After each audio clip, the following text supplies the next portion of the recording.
Hey everybody, it's Dr. Mike. We're back here again for another Cracking the Code tip. And we're going to talk a little bit about imposter syndrome. Now, folks, we've trained medical exercise specialists now for 31 years. We have them on 6 continents around the world. And I know if you're watching this, you do occasionally have imposter syndrome.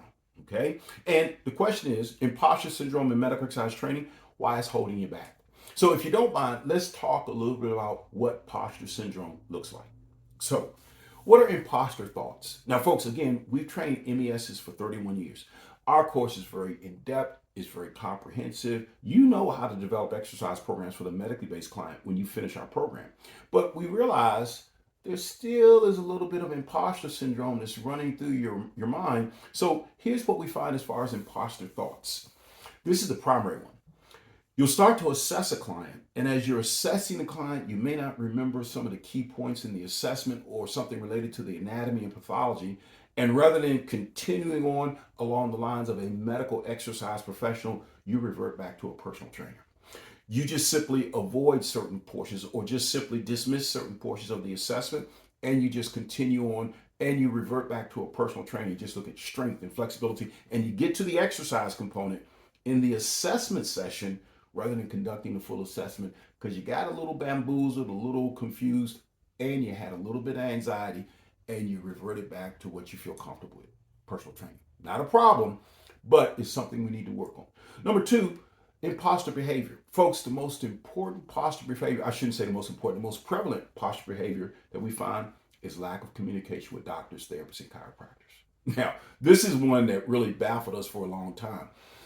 The doctor, therapist, or chiropractor will tell a client to come to you, a verbal referral, or maybe occasionally you'll get a written referral. And the client shows up, you start working with them, and you never communicate with the doctor, therapist, or chiropractor.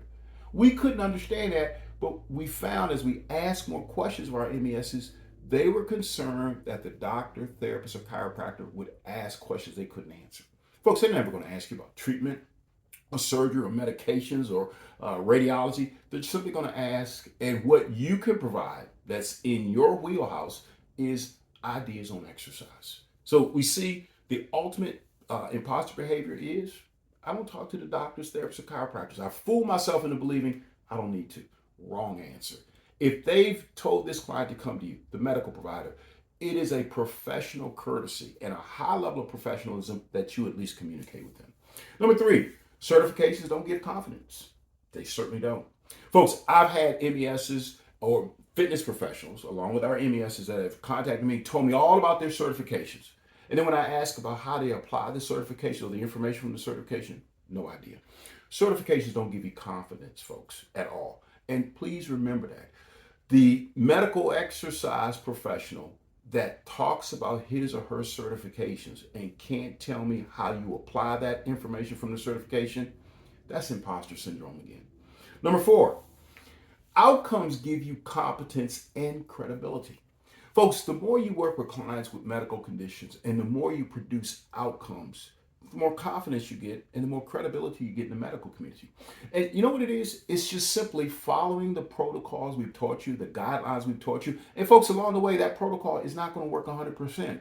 You're going to have to do a little critical thinking and figure a couple of things out because every client's a little bit different. Their impact of the condition on their ability to function is a little different. This is where now you take the protocol and you apply it, but now you start picking up on the subtleties of being a medical exercise professional, providing and applying exercise to a medical condition. And the outcome you get now helps with your competence and your credibility. And lastly, what does medical credibility look like? It's when the doctor, therapist, or chiropractor refers a client to you, particularly they give you a written referral and they just simply say medical exercise training. They give a frequency and duration, which is simply saying, see this client this many times a week and send them back to me after this period of time.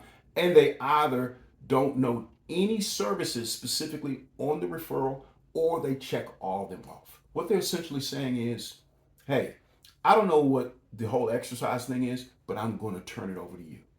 That is what medical credibility looks like when you're looking at it from the perspective of the doctor, therapist, or chiropractor. They just simply say, you're the professional, you take it, handle it, we're all good.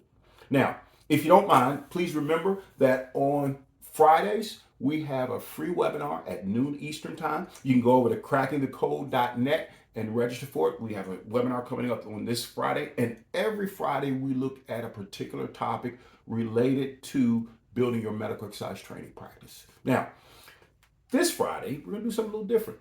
We are announcing a new course, our Essentials of Medical Exercise Business course. Now, folks, we put this together because of imposter syndrome, because of the inability to manage your practices. You're great at providing the exercise, but you got a little bit of problem sometimes in making the practice work, in pricing your services, in marketing your services. So we're going to talk about that on Friday also. So please, if you would, don't forget about our Cracking the Code webinar series. It meets every Friday at noon Eastern. If you go over to crackingthecode.net, you can actually get registered. It's 100% free, normally 30 to 45 minutes, talking about something related to you building a medical exercise training practice. Let me close with this.